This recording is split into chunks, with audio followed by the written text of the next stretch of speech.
헤드램프 이쪽에 다이아몬드 그런 패턴 보여주고, 헤드램프 자체는 상당히 슬림하게 만들었고요. 그래서 날쌘 느낌, 그런 인상을 주고 있네요.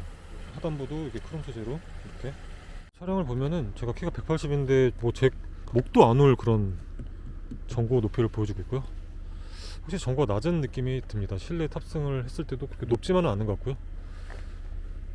여기 보면은 뭐 이게 이 장식이 윗부분은 이게 검은색으로 이렇게 입힌 그런 처리를 했고, 윗부분은 이 하단부는 크롬 소재로 이렇게 점점 상승하는 그런 크롬 장식을 해둔 게 보입니다. C필러 쪽에 이 다이아몬드 이 패턴, 크롬 패턴 디자인적인 특이점이고요. 서스펜션은 뭐 단단하게 세팅이 됐다 이런 얘기가 나오는데, 저는 제가 봤을 때는 그 차체의 그런 강성이나 이런 부분에서 단단함이, 딱딱함이 느껴지는 거지, 서스펜션이 단단하다 좀 아직은 잘 애매한 부분이 있고, 이 차량에는 전자제어 서스펜션이 적용된 게 중요한 부분이고, 쇼업 쇼버의 그런 감쇄력 조절이 가능한데 컴포트하고 스포츠 이렇게 변경이 됩니다. 그리고 밑에 반사판이 상당히 큰 크기로 이렇게 되어 있고요. 이런 램프 디자인이 살짝 기괴하다고 느낄 수도 있을 것 같습니다. 이런 부분 보면은 요즘에 SUV만 해서 조금 어색하긴 하네요. 세단 전동식이. 방해시등 킨 상황.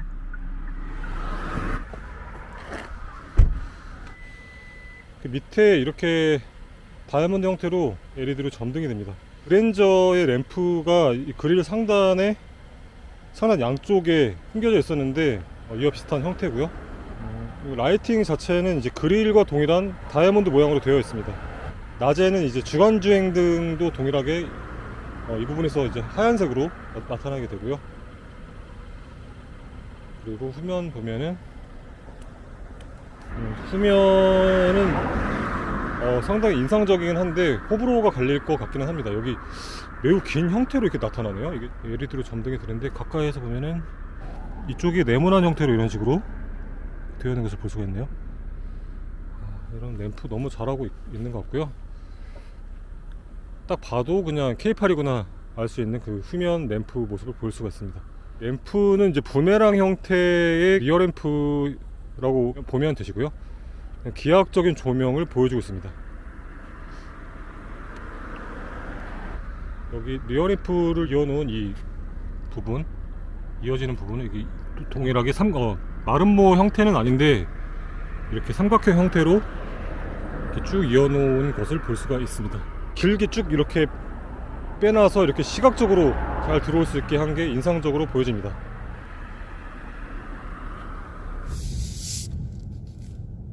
오늘은 여기가 원래 어두운 곳인데 지금 밝네요. 네, 한 이 정도 느낌이라고 보시면 되실 것 같고요. 쭉 이렇게 쳐주는 거, 매우 먼 거리도 이렇게 비춰주면서 시야를 잘 확보해 줄 것 같습니다. 유압식과 그 전동식이 있는데, 반잘주행 관련해서는 전동식 사용이 되면서 반잘주행이 가능해진 거고요. 전동식이 이제 핸들에 모터가 장착이 되어 있어서 핸들 조향을 해주기 때문에 반잘주행이 이루어지게 되는 것입니다. 미래차 대비 위해서는 전동식이 맞는 거고요. 이 시트가 사이드 서포트 상당히 두껍게 튀어나오는 거 볼 수가 있고요. 에르고모션 시트가 기아 최초로 장착이 됐고, 그랜저에는 없는 건데 G80에는 장착이 된 그런 시트입니다. 7개의 공기 주머니가 탑승자의 편안함에 도움을 주고요. 버튼 통해서 허벅지 각도 이렇게 조절을 할 수가 있습니다. 이런 식으로.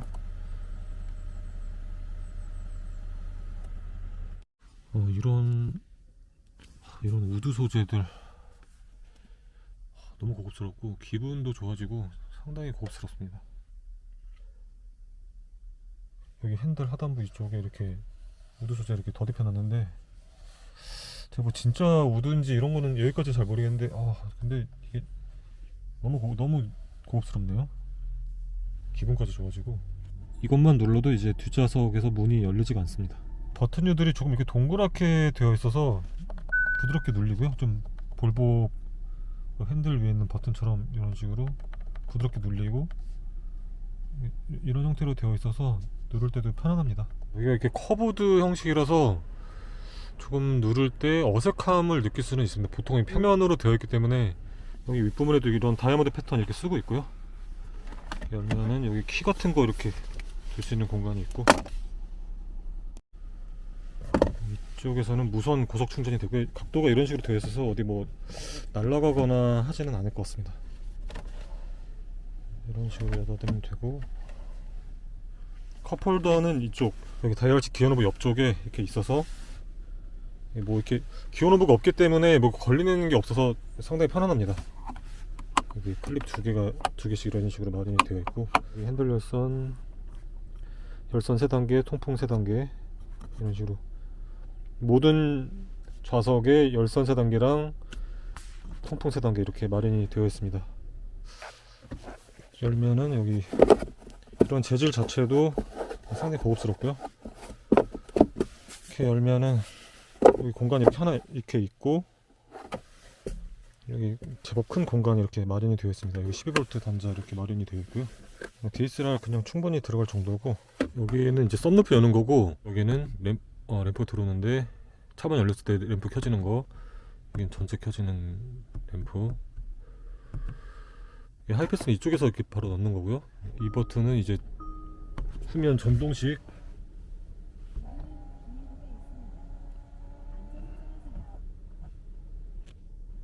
메리디안 그 사운드 시스템이 이번에 기아에서 처음 적용이 됐습니다. 영국의 대표 그 하이엔드 오디오고요. 14개의 스피커가 있고요.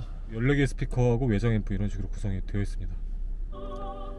메리디안 오디오 경험은 해보기는 했는데요, 깔끔하고 선명하고 고품질에, 특히 보면은 조금 여성적인 느낌, 제가 다른 리뷰에서도 언급을 했었는데 그런 느낌을 가지고 있는 사운드 시스템 같습니다.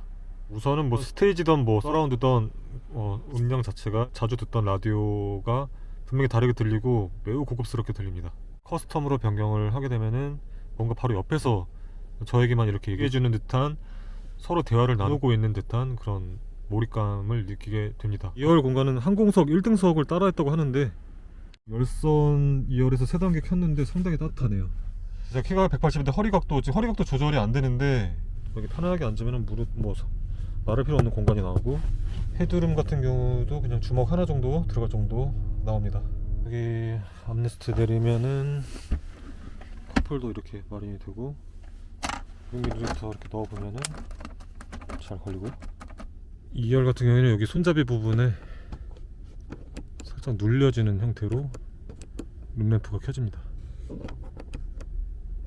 이런 소리. 열선 시트 이렇게 3단계 있고요. 통풍 시트도 3단계.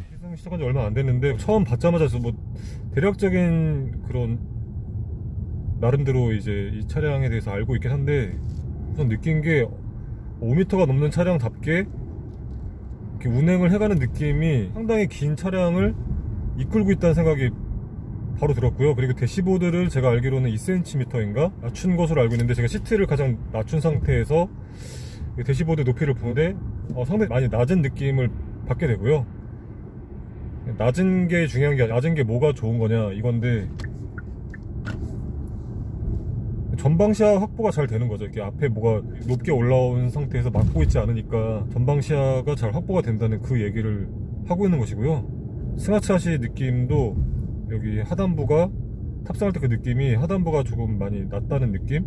시승차가 3.5L 가솔린에서 시그니처 트림이 지금 제가 받게 된 차량인데요, 6기통 자연흡기 엔진이고, 이렇게 에코 상황에서도 이렇게 가속 페달을 깊게 조금 밟아보면은 이런 엔진 사운드가 이제 들려져 오는데, 힘 자체는 상당히 좋은 편입니다. 고급차를 지향한다는 그런 차량이라고 할 수가 있겠지만, 그렇다고 속도감에서 떨어지는 그런 차량이 아니고요. V6 엔진 같은 경우에는 이제 예전에 1.0L가 적용이 됐었는데 이번에 K8로 다시 나오게 되면서 3.5L로 배기량을 키웠습니다. 힘이 더 좋아졌고, 그랜저보다 앞서기 위해서 여러 부분들을 조정해서 이렇게 출시를 한 차량입니다.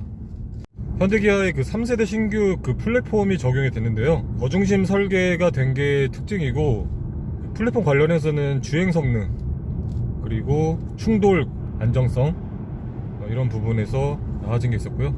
대시보드를 낮췄기 때문에 전방 시야 확보가 잘 되고 있고, 승하차 할 때도 보면은 여기 하단부 발을 올려놓는 그 부분의 높이가 높지 않다는 것을 느낄 때 이 차가 저중심으로 설계가 된 게 맞는 거구나, 이런 생각이 들게 됩니다. 이렇게 운행을 할 때도 노면이 이게 가깝게 느껴지는 그런 느낌을 받으면서 주행을 하고 있고요. 지금 에코 모드인데 이 3.5 가솔린 6기통 엔진 소리는 이렇게 들려오는데요, 상당한 정숙성을 띌 수가 있습니다. 이 차의 주인이라면 주행 모드 중에서 스마트 모드로 자주 이렇게 운행을 하게 될 것 같습니다. 에코 모드를 제가 가장 좋아하는 사람인데, 스마트 모드가 상당히 그 얼음 위에서 미끄러지는 듯한 그런 매우 부드럽다기보다는 미끄럽다고 얘기를 해야 되나요? 아무튼 그런 주행 느낌을 선사하고 있습니다. 고급 세단 느낌, 주행 느낌을 주고 있는 스마트 모드에서의 주행 느낌입니다. 스포츠 모드에서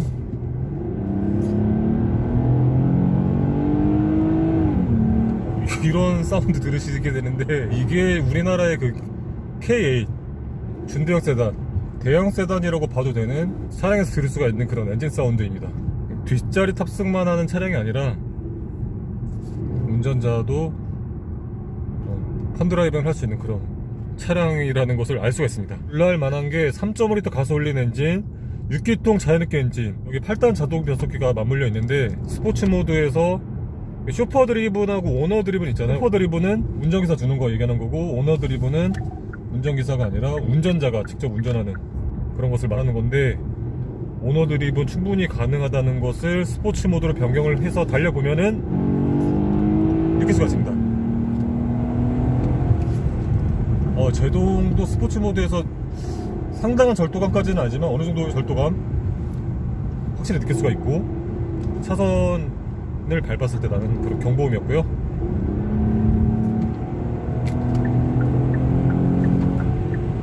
네, 이런 느낌 스포츠 모드에서 느끼실 수가 있습니다.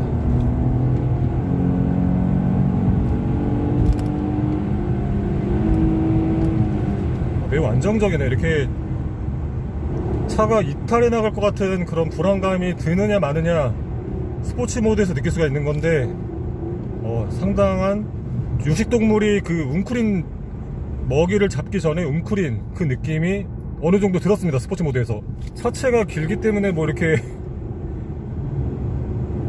고속주행을 할 일은 그다지 많지는 않겠지만, 이 차량을 구매하는 그 연령대가요, 근데 지금 뭐 전혀 밀리지 않는 그런 폭발력 느낄 수가 있습니다. 전륜 우측에서 쿵하는 그 느낌이 딱 있었는데, 노면 상황이 좋지 않아서 그때도 이 각각 축의 거리가 상당히 멀리 있는 듯한 느낌이 드는데, 그 얘기인즉슨 차체가 그만큼 전장이 길고, 그래서 그 축마다의 거리감이 느껴진다는 그런 거였고요. 보다 조향각이 이렇게 큰 차량이 아니기 때문에 운전이 어렵지는 않습니다. 스포츠 모드에서 유턴을 했는데 길이가 상당히 긴 게 당연히 느껴지는데, 조향 그 느낌, 그 강도나 이런 느낌에서도 그렇고, 유턴이 이렇게 조향각이 상당히 크다거나 이런 느낌까지는 들지는 않았고요. 5m의 크기에 비해서는 그렇게 큰 거부감 없이 유턴을 했습니다. 이렇게 주행을 하다 보면, 저속 주행 하다 보면은 방음 방진 잘 된 부분, 얼음에 이렇게 미끄러져 가는 듯한 이런 느낌이 살짝 드는 거, 왜 고급차가 승차감 얘기가 나오는지 이렇게 느끼게 됩니다. 정숙성 하나만으로도 이미 뭐 성공한 것 같고요. 누가 타도 고급차구나 이런 생각이 드는 그런 주행 감성도 따뜻하게 하거나 그러지 않았는데, 아까 전에 잠깐 스포츠 주행 했었고, 지금 한 30분 전까지만 해도 계속 스마트 모드로 이렇게 저속 주행 했는데, 연비가 도심 주행만 했거든요. 거의 6.2가 나타나고 있습니다. 60 속도로 맞춰두고 고속도로 주행 보조 눌렀는데 지금 초록색으로 떴습니다. 아득티브 크루즈 컨트롤 버튼도 떴고, 이미지도 떴고, 지금 거의 중앙유지 수준으로 유지를 해주고 있네요. 매우 안정적인, 핸들을 잡아야 되나 이런 생각 전혀 들지 않는 그런 안정감, 앞서 있는 그런 안정감 느낄 수가 있습니다. 이런 리뷰할 때 제가 항상 얘기를 안 할 수 없는 게, 이거는 안전보조 기능이고요. 편하기 위해서 있는 게 아니라 안전을 돕기 위해서 있는 그런 기능입니다. 그 부분 인식을 하시고 쓰셔야 되고, 60의 속도에서도 이렇게 고속도로 주행 보조가 작동이 되고 있고, 차선에 이렇게 붙게 되면 껌뻑이는 이 표시가 이제 이렇게 껌뻑이는 형태로 나오고, 경고음도 동반되고, 그리고 제가 어제 설정해서 핸들 진동도 동반되게 설정을 해놨었거든요. 핸들 진동도 같이 오게 됩니다. 지금 60의 속도로 맞춰두고 60으로 달리고 있는데, 이 상황에서 지금 고속도로 주행보조 현재는 켜있는데 제가 만약에 방향지시등을 키면은 이 상황에서는 고속도로 주행보조 이미지도 꺼지고 차선유지 보조가 꺼져버립니다. 자동 차선 변경은 고속도로에서 쓰는 기능입니다. 지금 방향지시등 끄니까 핸들 표시 다 썼잖아요. 방금 이 표시도 떴고, 오토홀드 같은 경우에는 안전벨트를 풀고 있는 상황에서도 작동이 되는 것을 확인을 했었고요. 지금 반절주행 상황인데 이 상황에서 벨트 풀으면 어떻게 될까요? 네, 계속 유지는 됩니다. 브레이크를 밟고 이 상황에서 다시 설정을 하면 될까요? 되기는 되네요. 근데 뭐 안전벨트 미착용 경고음이 나기 때문에 결국에는 안전벨트 체결을 하게 될까요? 이렇게 후진을 할 때는 해당 이미지가 뜨면서 센서를 인식할 준비를 하고 있고요. 여기까지 들어왔는데 이게 잘 차선에 차를 둔 건가 생각이 들 수 있거든요. 지금 이렇게 됐을 때는 정렬이 안 된 거고, 이렇게 해야지 이제 정렬이 되는 거 확인이 되고, 차선에 잘 뒀는지 애매할 때 이제 이때 이 버튼을 눌러보면은 이렇게 뜨게 되고, 잘 들어왔는지 봐볼까요? 네, 잘 들어왔습니다. 이렇게 이쪽도 이렇게. 지금 뒤에 이게 벽이 있는데 벽까지는 잘 안 보이고 공간이 더 있네요. 이렇게 주차를 잘 했습니다.